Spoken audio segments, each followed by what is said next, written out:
The Marvel Cinematic Universe is in trouble. And no, it's not just superhero fatigue. I think it's the lazy answer. The real problem is deeper. It's a story of broken promises, creative fumbles, and one really gigantic ocean-sized mistake that Marvel hoped we would all just forget about. In the next few minutes, I'm going to pinpoint the exact moment that the multiverse saga went off the rails. I'll show you the one show that proves Marvel completely lost the plot and ultimately reveal the single upcoming film that has to save this entire franchise from itself. The MCU isn't dead, but it's on life support. Let's pull the plug on the excuses and figure out what really happened.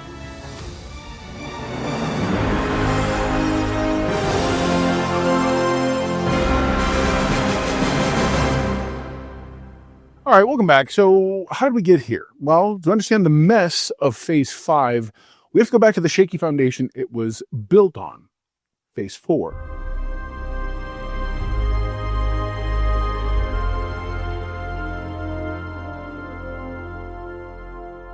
Coming off Endgame, Marvel had an impossible task, but their solution was to throw everything at the wall.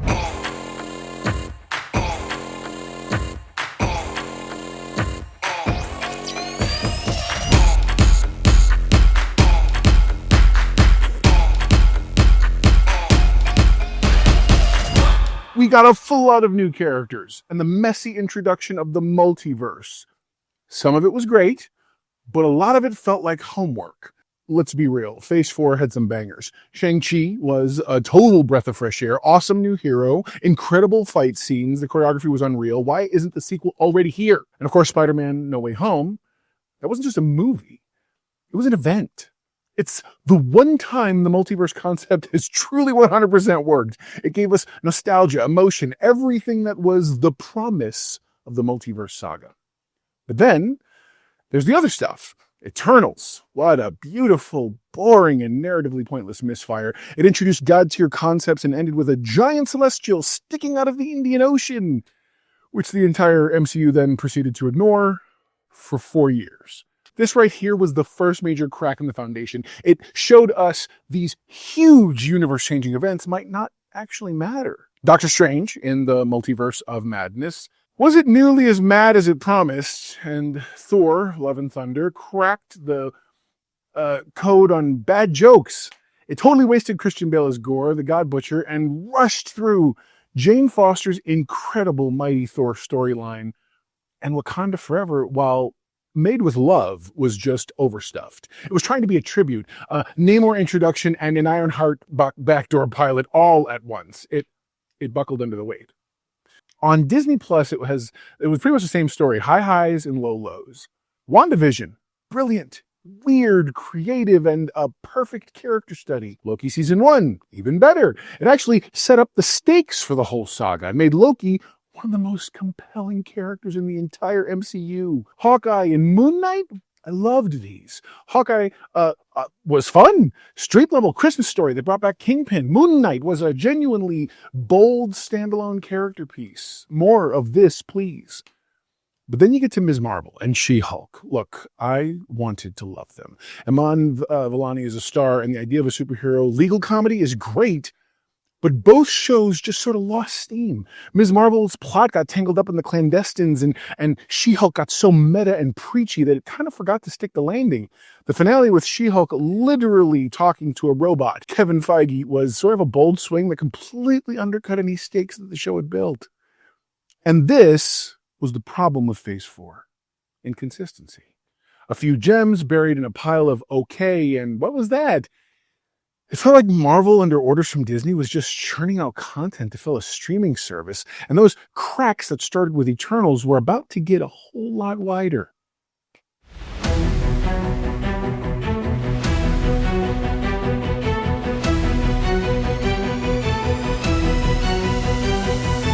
So that brings us to Phase 5. This was supposed to be where the story ramped up. Instead, this is where the audience started to check out.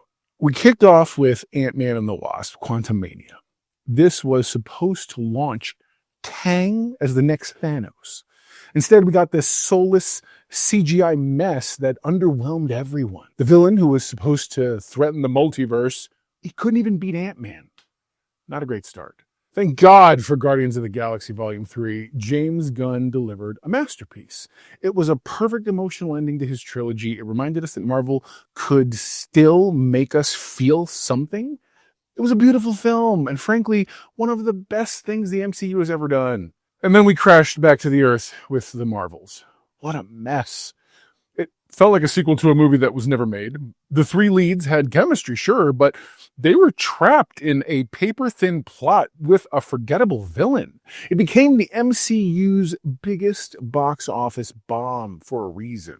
Then came Deadpool & Wolverine, a massive R-rated fourth wall breaking hit. It succeeded because it was irreverent and fun and wasn't afraid to make fun of the MCU's own recent failures. It was literally the dose of cynical fun, the cold water we needed, especially from everything that had been going on. But the solo films continued to be just fine. You know, Captain America, Brave New World was okay.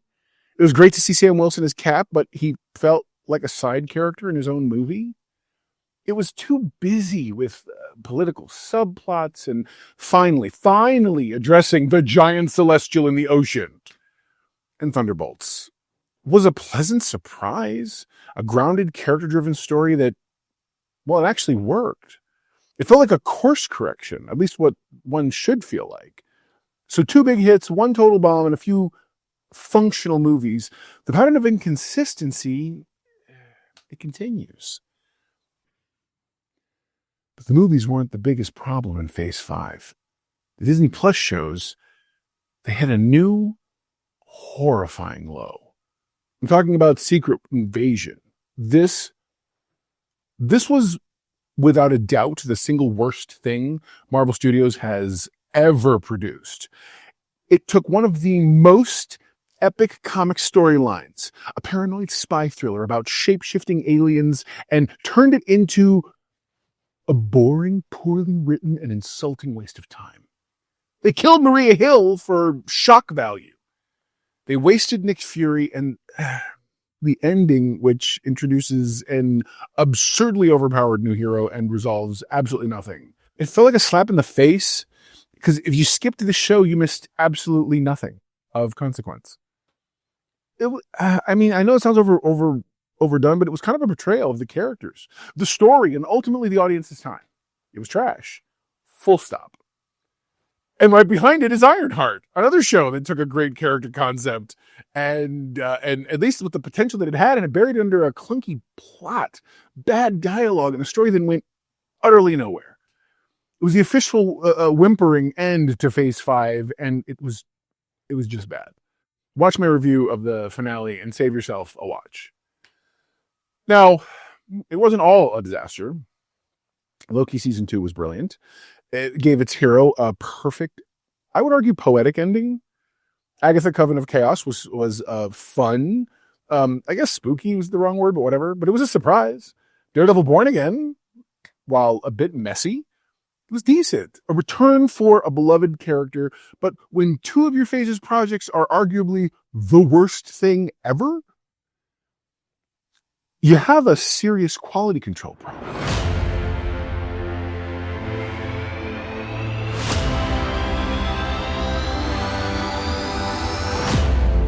Okay, so let's circle back. The MCU's multiverse saga has been, I would argue, it's been a great idea executed poorly. Unlike the Infinity Saga, there's been no clear direction, no growing threat. It's just sort of been a collection of random stories. So what was the moment it all truly went wrong? For me, it was Eternals and the Tiamat problem. The second that giant dead space god was left sticking out of the planet and nobody talked about it, the illusion of connected universe was really kind of shattered. It was the first time I think that an MCU entry felt truly inconsequential, like a story that existed in a vacuum. It signaled the meticulously planning of the past was gone. And the project that proved Marvel had lost the secret sauce the ultimate example of their decline, for me, it has to be Secret Invasion. It's one of the things to make a mediocre movie. It's another thing to make to take a can't miss concept, a fan favorite character like Nick Fury, and produce something so fundamentally broken and utterly pointless. It showed a stunning lack of care. How do they fix this? I think they need to slow down. Focus on quality. Find a villain that actually feels like a threat. But more than anything, they need a win. A big one. This brings us to the future. This brings us to the Fantastic Four. There's so much riding on this movie. It's not just another film. It's a potential reset. The Fantastic Four are the heart of the Marvel Universe in the comics. They are explorers. They're a family. They open the door to having Doctor Doom, arguably Marvel's greatest villain, as well as cosmic threats like Galactus and the Silver Surfer. This movie has to work. If Fantastic Four is great, if it captures that sense of wonder, adventure, and family, it could be the jolt of energy the MCU desperately needs. It could recenter the universe, give us a new anchor, and ultimately restore fan faith. But if it flops, if it's just another okay Marvel movie, or worse, another Eternals, I fear it could be the point of no return for many fans. The pressure's immense. Marvel knows this. They've delayed it. They've worked on the script endlessly. They know this has to be the one. So, I'm going to wrap all this up. The MCU is at a crossroads. It has forgotten what made it special, but the pieces are definitely there for a comeback. It all comes down to Fantastic Four, if I'm being honest. It is the ultimate test. Will it herald a new beginning, or will it be the final nail in the coffin of the multiverse saga? I'm hoping for the best, but I'm really prepared for the worst, So, anyway, there you go. Now you know. If knowing is half the battle, you're halfway to being a know-it-all yourself. There's no index, there's no rating, but I do want to hear from you.